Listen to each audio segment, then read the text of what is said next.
c'était comme un musicien qui fait des gammes. C'était pas du tout mon objectif de reproduire les modèles à l'identique. Au contraire, ça m'a pesé comme c'est pas possible. Mais c'est vraiment des techniques particulières pour construire les sculptures comme ça. Et j'avais envie de travailler dans cet atelier-là. Donc j'y suis restée, je sais pas, 2 ans, 3 ans. Et en même temps, c'est vraiment ce que je cherchais, d'appréhender ces techniques. En même temps, ça me pesait tellement que c'est là où j'ai découvert cet atelier de cire. Et alors là, au contraire, c'est une grande liberté en fait. On travaillait extrêmement vite, enfin, c'était des pauses fractionnées, des pauses très courtes, de 3 minutes, le modèle se repose 3 minutes, il reprend 3 minutes. Autrement dit, les modèles ils peuvent tenir des pauses en mouvement. C'est quoi une pose vivante?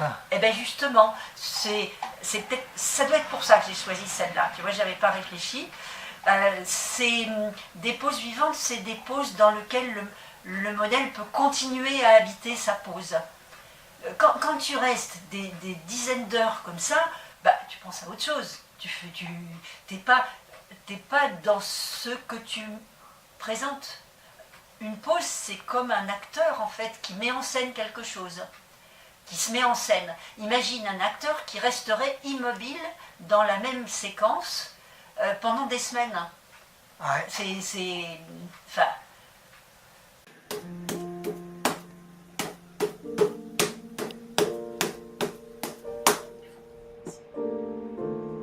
Bon, a priori, non, je veux dire même si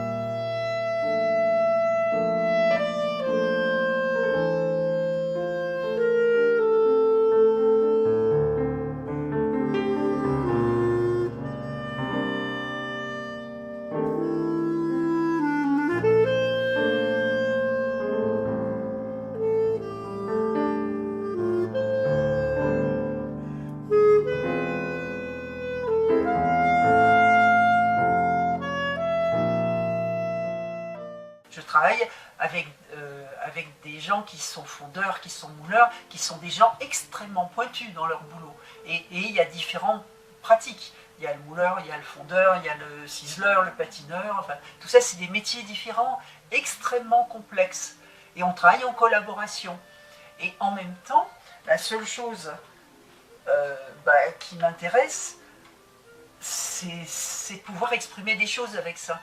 Donc c'est particulier comme lien justement à l'expression artistique. Je pense que ça vient aussi du fait que c'est le corps humain qui m'intéresse. C'est extrêmement complexe un corps humain, et un humain en général, même sans son corps.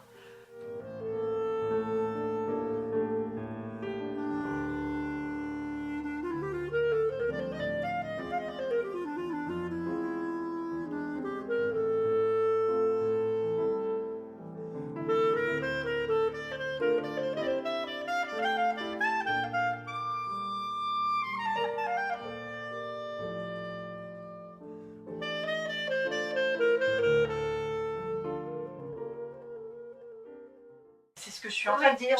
Je crois qu'un élément extérieur comme ça, du coup, tu te rends pas, enfin, tu le sens pas bien. Enfin, Oui. Effectivement, ça me rappelle quand j'ai posé à Bois-Colombes à la Paris Academy of Art, cette pose qui a duré pendant 5 semaines, tous les jours, du lundi au vendredi, pendant 3 heures. Tu avais un applique. Ouais, eh ben, j'avais un bâton Sans balai. sans fil, un bâton. Et je m'étais dit, je ne reprendrai pas ce genre de pose. On travaille comme ça, mais j'ai pas envie de faire un écorché. Dire c'est pas ça apporte rien. On sait faire des moulages, hein. Dans ce cas-là, autant te mouler. Oui. Si tu veux au niveau du résultat. Oui. D'ailleurs, Rodin, on lui avait soupçonné d'avoir moulé ces modèles tellement c'était pareil. On lui avait soupçonné et il avait. J'ai appris ça récemment en voyant un spectacle sur Rodin. Oui, mais c'est comme la peinture de portrait qui a été remplacée par la photo.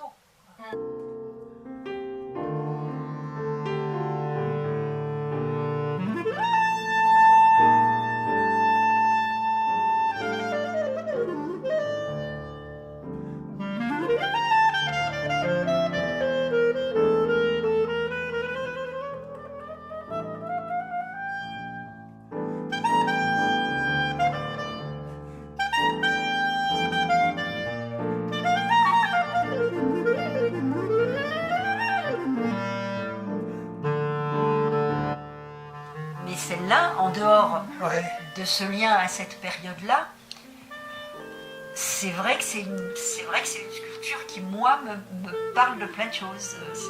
Bon, après, Donc c'est l'aboutissement d'une étape.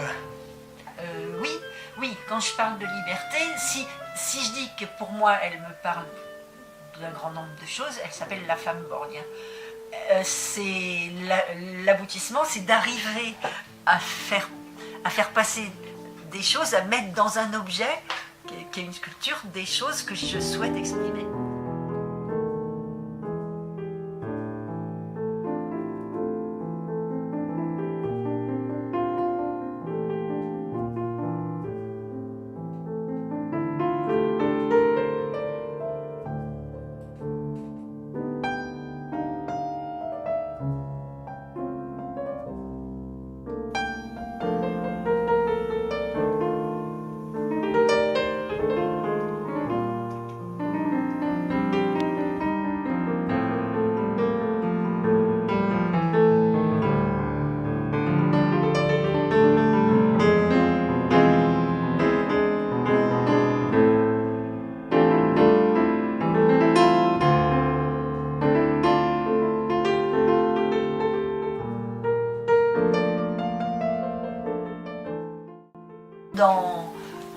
Dans tout ce travail de représentation, celle qui regarde, la femme qui posait, c'était une jeune et belle femme. Mais celle qui posait, c'était vraiment pas quelqu'un dans ces canons-là. Et qui en fait posait aussi comme une petite fille. C'est une pose de petite fille, de petite danseuse. Donc tout ça, moi ça m'a vraiment bouleversée quand elle était là. En fait, pendant longtemps, les sculptures que je faisais, j'avais pas du tout envie de les montrer, j'exposais pas. Si, j'ai commencé à exposer très jeune et j'ai tout de suite arrêté. Ah bon, pourquoi? Pourquoi? Parce que justement, ce que je montrais, c'était joli, hein, c'est pas le problème, mais justement, ça me convenait pas du tout. Je me sentais absolument pas, je dirais presque que j'avais honte de plaire pour des choses comme ça. Je voulais pas. Donc j'ai attendu pour réexposer que d'avoir l'impression que ce qu'on pouvait percevoir de mon travail me convenait.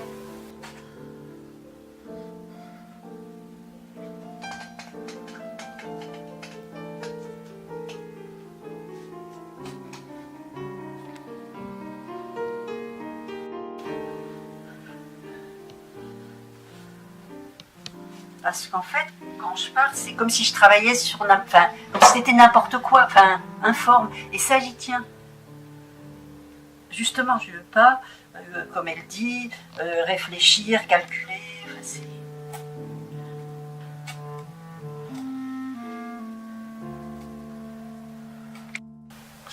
C'était la personnalité du modèle qui m'a vraiment fait changer ma façon de travailler. C'était vraiment quelqu'un de très à côté de la plaque.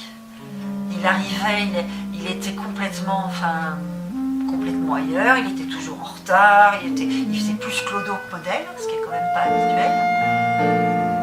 Et en même temps, il avait une présence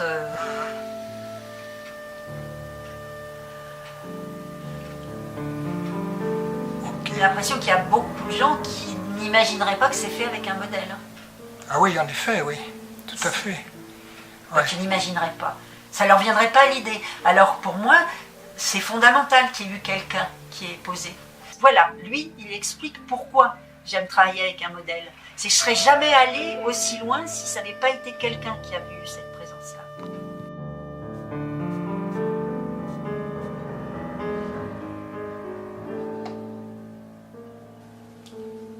ça qu'il faut couder les tiges pour pouvoir les tourner, Tourner, pouvoir les déplacer.